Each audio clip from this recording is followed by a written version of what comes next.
Hello, and welcome to the Tao Te Ching, an interpretation. My name is Andrew, and we will be looking at Chapter 5 in this episode. Like the fourth chapter, the fifth chapter is a brief one. There are only 3 sections in Chapter 5. What makes Chapter 5 so different from all the other chapters is that it is the only place where a cultural reference is made in the entire text. I was fortunate enough to read a translation at one point that explained this reference, and I will share that with you when I cover that section. Now for the entirety of the chapter. Heaven and earth are impartial. They treat all of creation as straw dogs. The master doesn't take sides. She treats everyone like a straw dog. The space between heaven and earth is like a bellows. It is empty, yet it has not lost its power. The more it is used, the more it produces. The more you talk of it, the less you comprehend.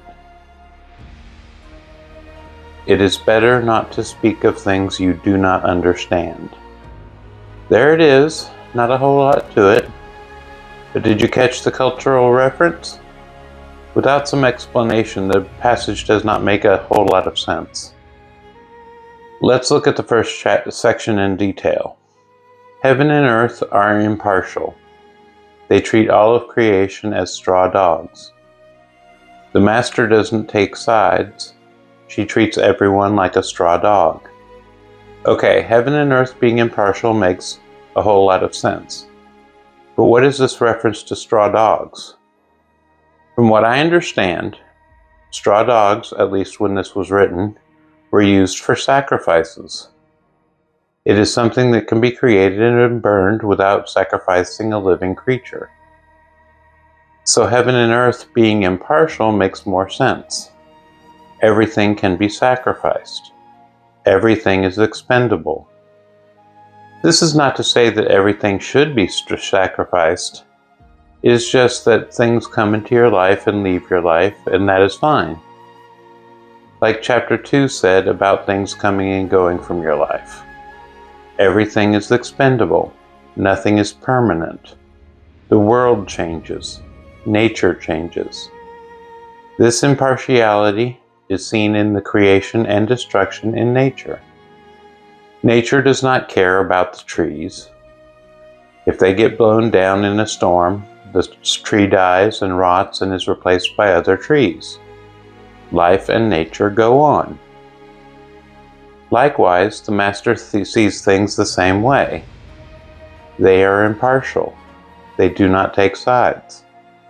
There is no attachment to mere objects or people in the world.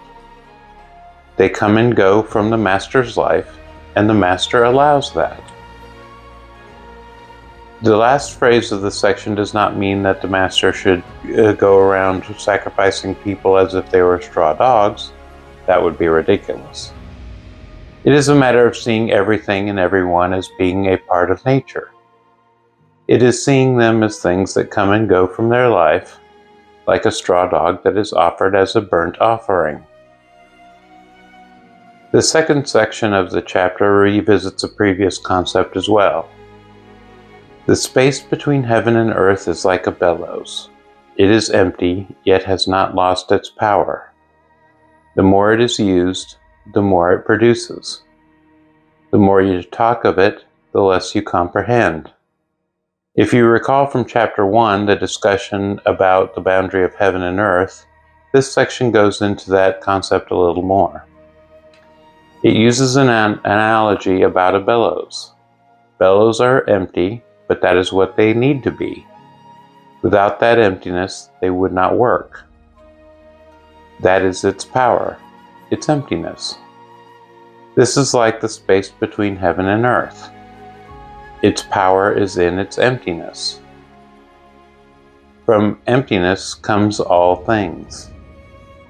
Chapter 1 says it is the mother of creation. When you use the space between heaven and earth, you can create. The more you use it, the more you can create. Like a bellows moving air, the more you use the empty space within, the more air is moved by the bellows. The idea that emptiness is useful will be revisited later in the text. The last phrase of the section seems a little bit different from the rest of the section. The more you talk of it, the less you comprehend. I think this is a less is more kind of a thing going on. I think that if you speak of it, you try to use words to describe something that is beyond words. The less you comprehend, because if you understood it, you would know that no words could describe it. Describing it is a futile gesture. The last section of the chapter is just one sentence. It is better not to speak of things you do not understand.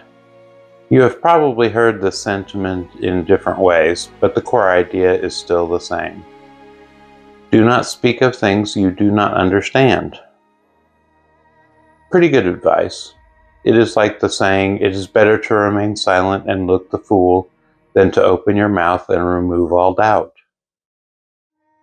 A movie quote that I remember from a while back put it another way. The fool chatters while the wise man listens. It all boils down to the same thing, really. Do not speak of something until you have an understanding of it. In a modern context, this could be applied to fake news and misinformation. Why are people talking about things they do not understand? They talk and talk, spreading misinformation which hurts society. So when someone is speaking, consider their motivations. Consider their background. Consider whether they have the knowledge to speak on the subject. While the statement does not really say this directly, you could also see this as being advice to listen rather than speak on subjects you do not understand. This is sound advice as well. One cannot listen while one is speaking. Someone that is always talking is not listening. One who does not listen will not get understanding. Well, that about wraps up chapter 5. It is a bit different from the previous chapters in that it had that one cultural reference.